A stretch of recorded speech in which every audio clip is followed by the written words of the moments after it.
The worst thing is being invisible. You know, 1,000 people will walk past you. They don't look at you. They They don't look at you. They don't see you. Wow. They really do not see you. It's astounding. If I stay here for an hour, I can guarantee you that at least 3 people will fall over me. Shawn, how old are you? 60. 60. And Shawn, how long have you been homeless for? 5 years in October. 5 years, okay, almost. And Shawn, how did it all happen? How did you end up? I got married, I got divorced. My ex-wife, she got the house. We were mortgage free, but because we didn't want to sell the house, because my daughter was living there with my wife, obviously. Yeah. We didn't want to make my daughter start moving schools at 15. She's doing her O-levels that year. We didn't want to start making her move schools and all that. So the council said, because we didn't sell the house, I made myself intentionally homeless and weren't legally obliged to rehouse me. Okay. Yeah. So they couldn't help you basically? No, basically. They wouldn't. Not they couldn't, they wouldn't. Okay, they wouldn't. And how was your life before you became homeless? Yeah, I had a good life, yeah. Yeah. What were you doing before? I worked in construction. I was a foreman for R.A. Shepherds. Okay. So Yeah. how long did you work with them for? I worked for them. I worked in construction for 32 years altogether. Wow. I worked for them for 17 years. And before them I worked for another company for 11 years. Yeah. And so you said how many children do you have? Only one. You only afford to have one. Do your ex-wife and your daughter, do they know you're homeless? No. They don't know? Uh, And Shawn, where do you currently sleep? in a pirate hostel. Okay. Illegal hostel in this area. Okay. And you're not having any issues there? They're okay keeping you there? Yeah, there's only 6 of us there. Okay. We're all the same age group, basically. And We don't have any loud parties. okay. And Shawn, Thank God. what do you miss the most from before you became homeless? A warm bed. A warm bed? Yeah, and people, and generally not being invisible. Yeah. The older you get and the less healthy you become, the more invisible you become, has been my experience. And when you're homeless, you're totally invisible. Yeah. And then what do you find to be the toughest part about being homeless? Cold. The cold? Yeah. And Cold, being insulted, people spitting at you. Yeah, I'd rather somebody punch me than spat on me. Oh, that's Yeah. horrible. Yeah, I've been stabbed. You've been stabbed as well? Yeah. And this all happened within the 5 years that you were homeless? Yeah. And you know, in the past few weeks, it was really, really cold. I mean, literally freezing. I know. How did you cope in that weather? Did you still come out? I have to do. But fortunately, people are good, you know. But you know, it's a lockdown and there's not a lot of people about. Yeah. And there's a lot of people on furlough. They just don't have any money, and I feel terrible asking people for money anyway. But in that, you know, when it's like this, I feel even worse. And you know, being homeless for 5 years, Shawn, what's the nicest thing someone has done for you? Just stopping and saying hello. Okay. Because being invisible, of all the tribulations you go through being homeless, the worst thing is being invisible. You know, 1,000 people will walk past you. They don't look at you. They They don't look at you. They don't see you. Wow. They really do not see you. It's astounding. If I stay here for an hour, I can guarantee you that at least 3 people will fall over me. They'll fall over me. That way or that way, they will fall over me. I'm speechless. That is shocking. So they literally... It's not badness. It's not badness. It's just that generally there's so many homeless people. They just become immune to it. Okay. And so basically they're desensitized to it, isn't it? Yeah. What's the meanest thing someone has done to you then? Somebody stabbed me. Yeah. How long ago was that? That was the first New Year's Eve over there in exit 3 and 4. Yeah. Some 3 young fellas and a girl. They were going to a club there. Horrible place. It's closed down now. Yeah. And they had an argument during the night. It was New Year's Eve. And one of the blokes walked past me going back down there because he'd split with his girlfriend. And he was drinking a bottle of Budweiser. There was a metal railing behind my neck. And he smashed a bottle of the Budweiser bottle on the railing and tried to stab me in the neck and pull it up. But he got me there. No, not there. Yeah. There. Straight up there. Yeah. Budweiser bottle. Little wanker. It's only a scratch. It's only a scratch because it went to go through my jacket. It's not on my clothes. Yeah. But he got infected. So you got taken to the hospital? Yeah, unfortunately, yeah. And Shawn, what's the one lesson that you learned? Don't trust people who drink Budweiser. Yeah, keep your wits about you. Yeah. Yeah, it says you keep your wits about you.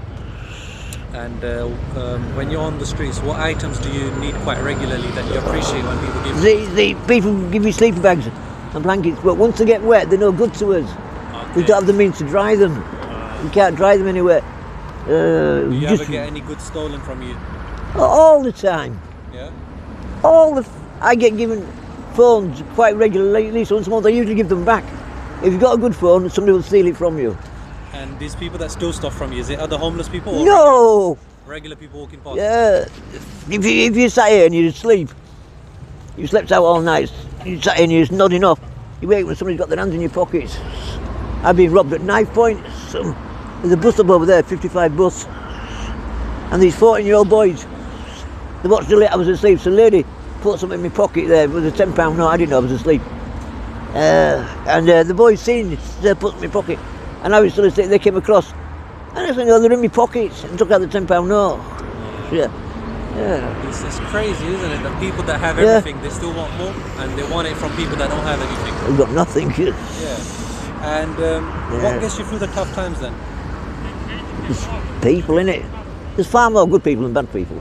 Is it? You think Far, so? far, yes. Far more good people than bad people. Far more. Okay, that's good to know. Yeah, it truly is, yeah. And if you could go back, is there anything that you would change? Yeah, I won't get married. Is that the only thing, yeah? Yeah, I won't get married, not never. So, that kind of changed your life, basically. Yeah, but I'd still have my daughter. When was the last time you saw your daughter? About 4 years ago. Okay, so you haven't seen her since you became homeless? Or No. And where does she live? In California. Say that again? In America. Okay, oh, they're in America? Yeah, it was a mother. Okay. And, if you could have your daughter back and have a normal life, what would that mean for you? It's my life back, wouldn't it? But I'm ill now anyway. I'm not going to get any better. And I see that you've got a scooter here as well. Yeah, it's on loan. Somebody stole mine. Yeah, I was telling you. Who gave you this one then? No, it's not giving me. Lend me it. But who is it that's lending Yeah, somebody lent it to me. I've just got to look after it. Is it just a normal, like a stranger walking past that lent No, yeah, it was somebody who just walking past actually. Okay. Yeah, it was. That's Samantha. A really nice kind. Yeah, she's a lovely person. Yeah. Samantha, okay. I haven't seen her for a year now since she lent me the scooter. Somebody stole mine, and I've got a hole in my left lung, so I can't walk. Okay. But for 10 days I didn't have a scooter. I had to walk, and that 10 days put my rehabilitation back a year. Because the hole in my lung opened up again because I was walking. And have any outreach organisations tried to help you? The biggest bunch of parasites and wankers that ever drew breath, those people. There are absolutely no point to those. I don't know why they exist. I don't know how they've got the audacity to draw a salary. They're just parasites. This see Old Street, City Road. It's a mixture of 3 different boroughs: Islington, Hackney and the City of London. Yeah. So nobody's got overall responsibility for the homeless people in this area. Yeah. So nobody's got any responsibility for us. Okay. Nobody's, also it's not our part, you're on that side of the road, it's their responsibility. On that side of the road, it's their responsibility.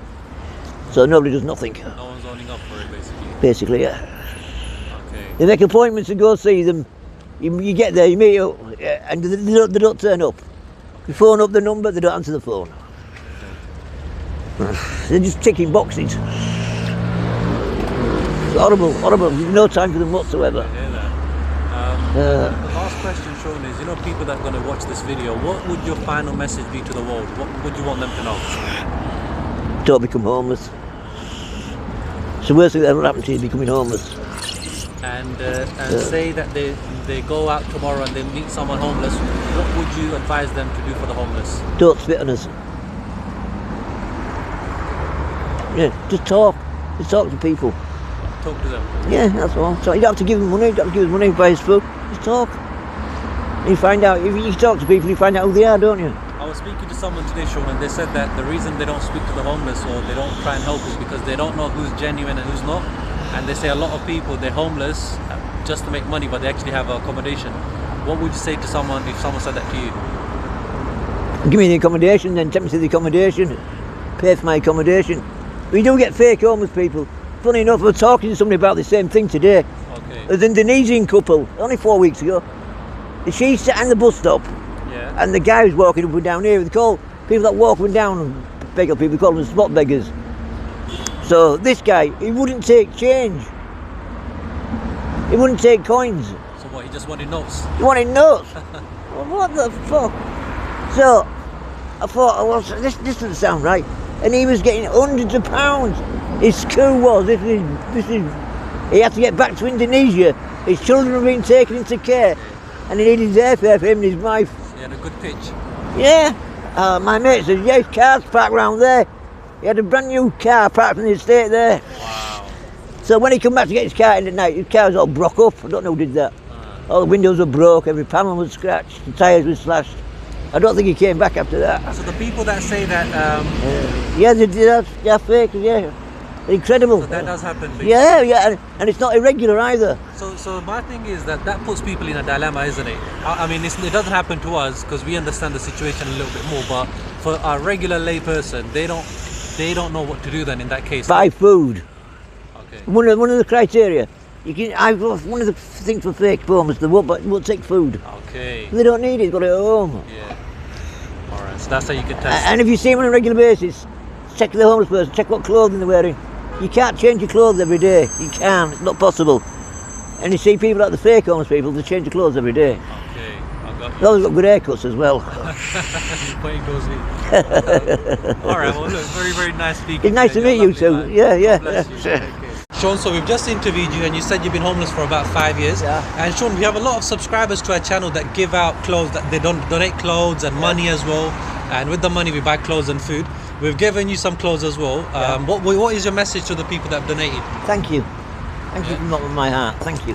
And when people do these kind gestures, you know, our viewers, how does that make you feel? Good, valid. Yeah, brilliant. Thank you so much.